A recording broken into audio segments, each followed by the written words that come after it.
اللهم صل وسلم وبارك على سيدنا محمد. جمعة مباركة يا حبايب قلبي. النهارده الجمعة، احنا اتأخرنا في النوم والوقت احنا داخلين في الصلاة اهو، صلاة الجمعة. نعمل قراقيش سريع وتتعمل بسرعة ومكونات بسيطة جدا. دي قراقيش اقتصادية مش هتكلفك اي حاجة خالص. يعني ازازة الزيت بقت اقل ازازة زيت دلوقتي انا جايباها ب50 جنيه. هنا معايا كوباية زيت واحدة، يعني القراقيش دي هعملها بكوباية زيت. كيلو دقيق هحط له كوباية زيت واحدة. حابه انت تحطي كمان معلقه سمنه بلدي يعني طعم القراقيش حطي، او سمنه تكون سمنه فرن، اي سمنه لها طعم وريحه يعني بتخلي القراقيش تحفه. ما عندكيش خلاص، لا يكلف الله نفسا الا وسعها، يعني ما تكلفيش نفسك، الدنيا غلا واحنا عايزين نمشي نفسنا يعني. فهنعمل ايه؟ دول معلقتين سمسم متحمص خلاص، ومعانا باكو بيكنج باودر او كيك شيف، ومعانا ورقتين او باكوين خميره. ليه بقى؟ انت عايزه تحط باكو حط، بس انا هحط عشان تخمر معايا بسرعه، وعلشان يعني ايه ما تاخدش معايا وقت. مجرد ما هعملها هشغل الفرن وهشتغل فيها على طول، على ما ان شاء الله على ما يطلعوا من الصلاه، صلاه الجمعه، تكون القراقيش خلصت خلاص، عشان هنفطر بيها ونشتغل في الغدا بعدها. خلاص هنسمي الله ونبدا بقى. ده معايا حوالي معلقه صغيره ملح. انا حطيت معلقه صغيره ملح. هحط برضو كمان دي حوالي برضو معلقه صغيره سكر، او نص معلقه كبيره سكر. خلاص ليه بقى؟ عشان ده اللي هيساعد في التحمير بتاع القراقيش معانا. هننزل بقى بالمكونات بتاعتنا. هنحط السمسم معانا اهو، كل المكونات كده. طبعا انت عايزه تعجنيها بكوبايه لبن اعجني، عايزه تعجنيها بميه اعجني. هو الاساس في القراقيش ان هي بتتعجن بميه وبتتعمل بزيت، عشان هي قراقيش بتبقى ناشفه وهشه. هنزل بقى بالخميره، هنزل بحط بكوان الخميره الاتنين علشان زي ما انا قلت تتخمر معايا بسرعه وما تاخدش معايا وقت.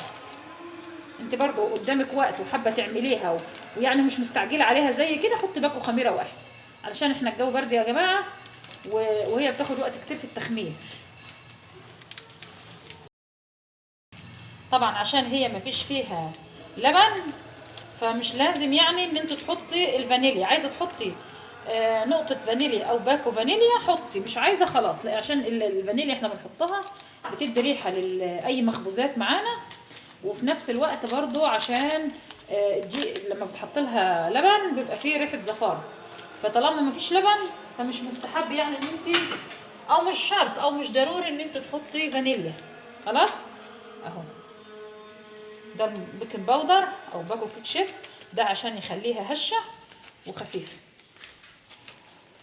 هنقلب المكونات دي كلها كده اهو ببعضها.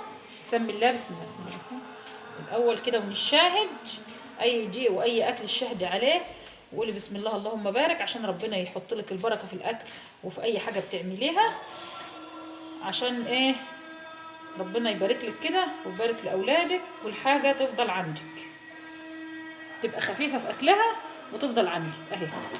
هنحط بقى، ننزل بكوبايه الزيت بسم الله الرحمن الرحيم كمان، وهنبسها خالص حاجات كده لحد ما نتوه بتاع كوبايه الزيت في الدقيق. سهله وبسيطه ومش مكلفه واقتصاديه جدا جدا جدا لاي حد عاوز. طبعا احنا الاولاد بتروح المدرسه الصبح، ويعني اللي قايم لشغله اللي قايم لكده ممكن بالليل الواحد احيانا بيجي بقى وقت عصاري عايز يشرب كوبايه شاي، تاكلي معاهم قرقشتين. تيجي بالليل مثلا عايزه تشربي الشاي وعايزه حاجه مش عايزه تتعشي تاكلي برضو. يعني انت عارفين الشتاء بنحب يعني الاكل الكتير والدفء. نعملها كده لحد ما نتوه اذا كوبايه الزيت خالص. زي ما انا قلت عايزه تحطي معلقه سمنه بلدي عندك متوفر حط. السمنه البلدي بقت غاليه جدا، فاللي متوفر عنده يحط يا جماعه معلقه سمنه هتطعمها وتخلي لها طعم وريحه. ما عندكيش خلاص، هو الاساس في القراقيش زي ما انا قلت الزيت، علشان هي اسمها قراقيش بتبقى مقرمشه فالزيت بينشفها، انما السمنه بتطريها. عشان كده بقول لك تعملي ايه؟ تحطي معلقه واحده سمنه تطعميها بيها. مش عايزه خلاص، مش متوفر عندك خلاص، ما تكلفيش نفسك يعني. اهو هنزل بالميه، انزل بالميه بقى واعجنها عجين عادي خالص. اعمل ايه؟ انا طبعا مش هعمل فطار، انا هكتفي بالقراقيش ديت لما يطلعوا من الصلاه كده ان شاء الله يكون خلصت معانا. هيشربوا شاي على ما انا اجهز الغدا. انا طبعا عندي لحمه، فهعمل لحمه بشوربه او بمرقه وخلاص، وهعمل جنبها رز. يعني غدا كده، يعني يوم خفيف كده، مش عايزين نعمل فيه تكلفه كتير. كده يا حبايب قلبي اهي العجينه لمت معانا اهي، اهي اهي. لا اله الا الله، اشهد محمد رسول الله.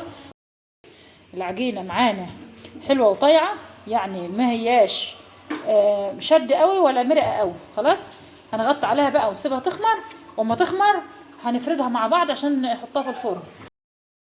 اهم حاجه العجينه بتاعتك تبقى في مكان دافي عشان الجو برد، علشان تخمر معاك بسرعه. انا هغطيها كمان بحاجه، بفوطه ولا حاجه، علشان تخمر معانا. وهعمل ايه بقى؟ هقول لكم هعمل ايه دلوقتي. طبعا يا حبايبي انا هنا بعد ما عجنت القراقيش وسبتها معانا ان هي تتخمر، فقلت بالمره كده اولع اللحمه اسلقها، وهوريكم طريقه سلق اللحمه. معايا هنا ماسوره اهي، هحطها الاول. طبعا حاطه الحله على النار تسخن اهو. حط الماسوره الاول، نمسك بالماسوره. بسم الله الرحمن الرحيم. واعمل ايه؟ والله مش عارفه يا جماعه، الجزارين ما عادش عندهم ضمير، يعني رغم الغلا اللي احنا فيه وبرضه بيبيعوا اللحمه كلها يعني دهون ملبسه. فطبعا اللي بيبقى فيها دهون ديت بتكش، وما بتعرفيش تلاقي فيها لحمه منابات. لما تيجي اللي تيجي تدي لاولادك ولا كده ما بتلاقيش حاجه اهو. بسم الله. اعمل ايه بقى؟ انزل بالبصله معانا، ومعايا فص توم. فص توم صحيح بحطه بحاله. التوم بيعمل طعم جدا يا جماعه، طعم كويس في الشوربه، فانا بحطه بحاله او صحيح زي ما هو كده. وبعدين ما بيبانش خالص، بس بيعمل طعم حلو للشرب اهو. وهحط معانا كام ورقه لورا كده، ورقه لورا اهو. ومعانا فصين حبهان اهو. وهحط لها التوابل، وهغطي عليها واسيبها لما تتنشف خالص. لازم انا بعملها كده يا حبايبي، ما بغليش الميه، ما بسلقش اللحمه. دي طريقتي في سلق اللحمه. فهدي عليها النار لما تنشف خالص من الدم، او بمعنى اصح ما يبقاش فيها اي حاجه خالص. هنزل بالطماطم عليها، هغطي عليها بقى، اسيب لها حوالي 5 دقائق كده على النار، وبعدين هوريها لكم لما اجي اضيف الطماطم. طبعا يا حبايب قلبي هنا اللحمه بتاعتنا اهي بعد ما اتنشفت. انا كنت حاطط لها واحده طماطم كده. اعمل ايه بقى؟ هنزل، يعني هي خلاص قربت تنشف، يعني شويه وهتتحرق، فانا بلحقها كده قبل ما تتحرق. انا طبعا فرمه هنا طماطم معانا، هنا 2 3 واحده طماطم كده فرمتهم. احنا هنا بنحب الشوربه يا حبايبي حمرا شويه، يعني ما بحبش اعمل الشوربه من غير طماطم. هحط لها الملح والتوابل، وبرضه هسيبها شويه على النار تتنشف مع بعضها. هدي عليها النار كده، خلي النار وسط، لان انا مش مستعجله عليها يعني، فتستوي براحتها كده. احط لها الملح بقى زي ما انا قلت لكم. انا بحط الملح معانا وبحط التوابل في الاول، انا ما بحطش في النص وفي الاخر والكلام ده كله، علشان لما تيجي تاكلي حته اللحمه كده تستمتعي بطعمها، تبقى كلها من بره ومن جوه طعمها مملحه كده وطعمها حلو. لما بتضيف الملح في الاخر اللحمه من جوه ما بتبقاش واخده طعم الملح كويس، بتبقى بره من بره بس حادقه، وحته اللحمه من قلبها من جوه ما تبقاش متملحه. فانا احط معانا هنا ربع معلقه سكر اهو، برضو علشان تخلي اللحمه معانا طعمها فيه مزازه كده اهو. هنغطي عليها بقى وهنسيبها خالص بقى زي ما انا قلت لكم حوالي كمان 10 دقائق لما الطماطم دي تتسبك بيها، وبعدين هزودها تزويده ميه وهوريكم. كده يا جماعه بعد ما فات 10 دقائق نشوف شكل اللحمه اهو بسم الله ما شاء الله تبارك الله. اللحمه معانا خلاص قربت تنشف اهي، قبل يعني شويه كده وتتحرق. فهنعمل ايه بقى؟ هنزود لها الميه، هنزل بالميه عليها وهخليها على نار متوسطه يا جماعه تستوي براحتها خالص، انا مش مستعجله عليها. خلاص شايفين الشوربه حمراء وجميله ازاي؟ بألف صحه يا رب اللي ياكل منها. جربوا طريقتي دي يا جماعه في سلق اللحمه، هتعجبكم قوي وهتشربوا احلى شويه شوربه ان شاء الله. هنغطي عليها بقى النار زي ما انا قلت. انا بزودها تزويده ميه واحده يا جماعه، يعني ما بقعدش كل شويه ازود اللحمه. زودها تزويده ميه واحده عشان مش كل شويه ازود اللحمه ميه. واغطي عليها بقى اول ما تغلي، ههدي عليها النار تستوي براحتها خالص، لان انا مش زي ما قلت مش مستعجله عليها. واللحمه كل ما بتسويها على نار هاديه كل ما بتعمل شوربه اطعم وبتبقى طعمها اطعم واجمل. فانا هسيبها بقى اول ما تغلي ههدي عليها النار واروح بقى نشتغل في القراقيش بتاعتنا.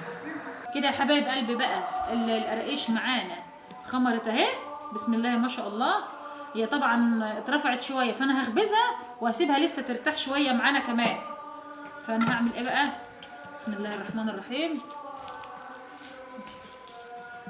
انا هاخد منها حته كده، هي مش هتاخد معانا يا جماعه، زي ما انا قلت لكم الصاله شغاله، هنغطي عليها بقى عشان ما تبردش تفضل دافيه اهو كده. تفردي بس يا محمد. انا طبعا حطيت اللحمه على النار اهو، حطيت اللحمه على النار تتسلق معانا، وقلت افرد ايه، افرد في القراقيش اهو. يعني اللحمه بتاخد وقت، فطبعا انا مش مستعجله عليها زي ما انا قلت لكم حبايبي. بس يا محمد معايا محمد اهو يا جماعه، قاعد بيزهق فيا من الصبح. قولوا له يا محمد، عيب يا محمد. ماشي اسمع الكلام، انت شطوره وعسوله. ماشي يا محمد. انا طبعا بشكر الجماعه كل اللي جاب له هديه. استنى بقى انا اللي هعمل بقى اهو.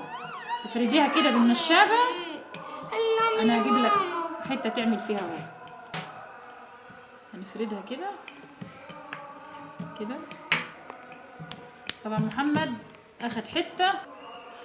بص يا محمد اهو بيخبز يا جماعه.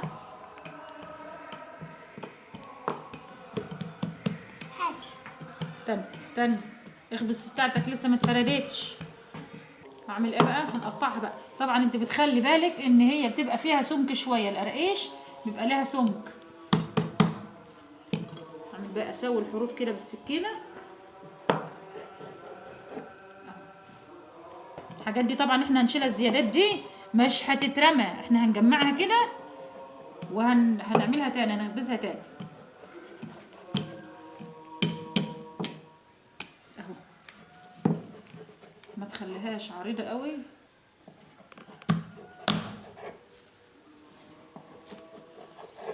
سريعه وما بتاخدش وقت يا جماعه، ما بتاخدش معانا اي وقت واي مجهود، ولا حتى كمان في بتاع المقادير بتاعتها سهله جدا جدا جدا اهي.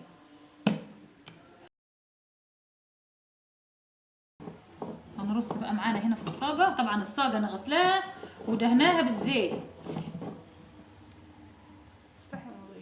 لو انت بقى حابه تعمليها محشيه بتحطي في قلبها العجوه وتعملي ايه بقى، وتعمليها تلفيها فيها وتخبزيها وتفرديها، نفس الفكره برضه. بس انا هنا هعملها قراقيش ساده، هي حلوه قوي كده يعني، فضل ونعمه. طبعا كيلو بقى ب20 جنيه يا جماعه، والزيت زي ما احنا عارفين غالي، فكتر خير اصلا اللي بيعمل حاجات من الحاجات دي، يعني كتر خير الدنيا يعني ان احنا لسه قادرين يعني نعمل قراقيش ونعمل حاجات من دي. ربنا يا رب ساعه الصلاه اهو، ساعه مجابه. ربنا يا رب دعوه كده حلوه بيقولوا ايه، يرخي قوت المسلمين. طبعا محمد عشان يسكت انا اديت له حته وكده، انا هعملها دلوقتي ده على طول، مش هنرميها لانها متكلفه. اعملها له هو اللي هياكلها، انت اللي هتاكلها. ليه؟ انت اللي هتاكلها. اكل ايه؟ هتاكل القرص بتاعتك، القرقيش بتاعتك اللي معاك دي، طبعا اعلمها لك وانت اللي هتاكلها، محدش واكلها وراك. ماشي. نرصها كلها كده بنفس الطريقه. الجو قلب كده يا جماعه، مش عارفه شكله هيمطر ولا ايه. في مطره باين النهارده ولا ايه، يعني الشمس كانت طالعه يعني دي بقى مش هرميها. هنرميها قصدي. هسيبها في جنب كده ترتاح، لان هجمع عليها وهعمل حته تانيه كمان.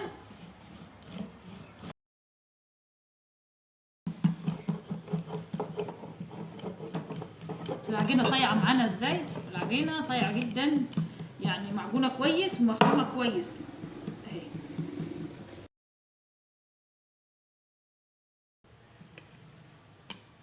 بالنسبه للكبده يا جماعه اللي انا كنت عملتها قبل كده، اللي انا جايباها من العربيه، كان طعمها حلو يا جماعه، ما فيش فيها يعني مش مبالغه ولا حاجه، لا هي كان طعمها كويس جدا. انا اول مره اجيبها واكلها كان طعمها كويس. انا لسه ما جربتش السجق، لان انا جبت سجق وجبت زي ما انا قلت لكم طبق سجق وطبق كبده. انا على طول بجيب الكبده بجيبها من الجزار، اول مره اجيب كبده من العربيه، فانا حبيت اعمل يعني اجربها معاكم كده واقول لكم رايي. لا هي كان طعمها كويس جدا. هي اكيد مش هتبقى زي الطازه اللي مذبوحه فريش يعني، لكن هي كان طعمها كويس ومعقوله جدا يعني. اللي حابب يجرب الكبده دي جربها يعني. هي بس اهم حاجه في الاول زي ما انا عملت كده، تعملي ايه؟ تمسكيها تغسليها، ما تغسليهاش يعني، اشطفيها كده بالليمون، عقميها. احنا هنسويها كده برضو دي بالسكينه كده.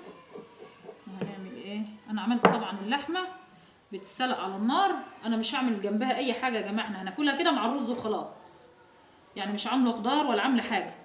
هخلي الخضار في يوم تاني يمشي يوم تاني. مش معقوله يعني احنا يعني المطبخ بتاعنا اسمه المطبخ البسيط ونقعد نعمل كذا صنف وكذا اكله وكذا، لا. طبعا اللي حابب يعمل اي طبق خضار جنب اللحمه يعمل، انما انا مش هعمل. هي هتبقى الشوربه كده والرز والحمد لله فضل ونعم، لان احنا اصلا ما عملناش اللحمه بشوربه كده من زمان، فاحنا حابين ناكلها كده يعني. انا عندي ولاد صغيرين فبحبوها كده يعني، انتوا عارفين العيال الصغيرين بيحبوا ايه؟ بيحبوا عايزين حاجه يعني ايه ياكلوا بيها الاكل، بها الرز، مش الرز يعني. كل سنه وانتم طيبين يا جماعه. اصلا يعني رمضان السنه دي هيبقى كمان في الشتاء، ورمضان اصلا بيبقى حلو جدا في الصيف، فان شاء الله احنا مع بعض اهو هنعمل اكلات بقى، اكلات شتويه.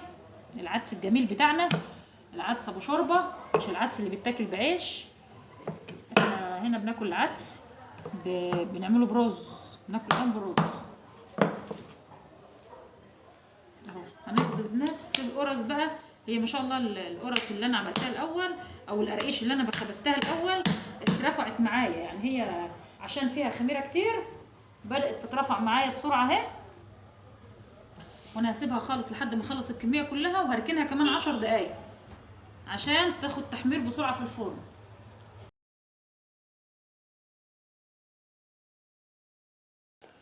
طبعا لو في حاجه كده مش مسويه بنسويها بالسكينه يا جماعه اهو.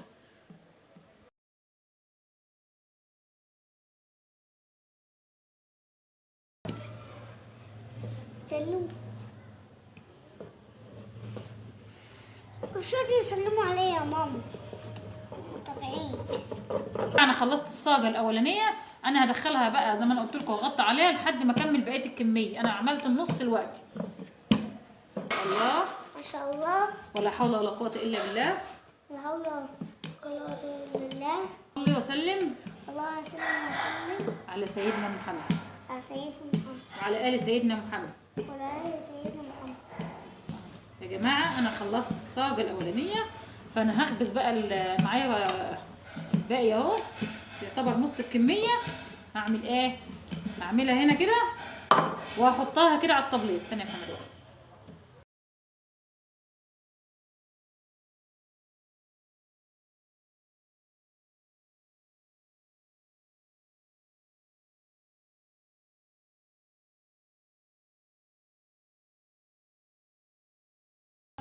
أنا بحبكم، بحب المتابعين بتوع القناه، قناه مطبخ ام رحيم. بحب المتابعين بتاع المطبخ أم رحيم البسيط. عسل يا محمد. كده يا حبايب قلبي انا شغلت الفرن اهو، ما شاء الله القراقيش منتفخه. وطبعا عشان هي انا سبتها تريح شويه هسيبها بقى، انا مشغله البوتاجاز من فوق ومن تحت، وهسيبها تتحمر، ولما تتحمر هوريكم شكلها.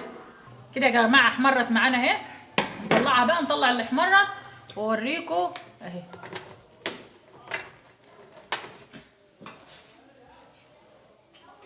ارضيتها حمرا وحلوه وجميله اهي.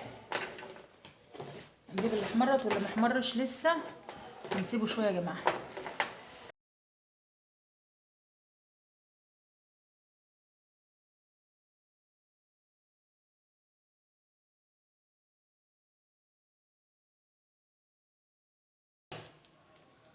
كده يا حبايب قلبي القراقيش بتاعتنا خلصت اهي، وعملنا جنبها كوبايه شاي على ما يعني الواحد كده يروق الشقه ويخلص مصالحه ويعمل كل اللي وراه. نعمل الغدا بقى، نكمل بقيه الغدا حاجه كده يعني. بسم الله ما شاء الله اهي يا جماعه. طبعا كلكم سامعين صوت القرمشه بتاعتها.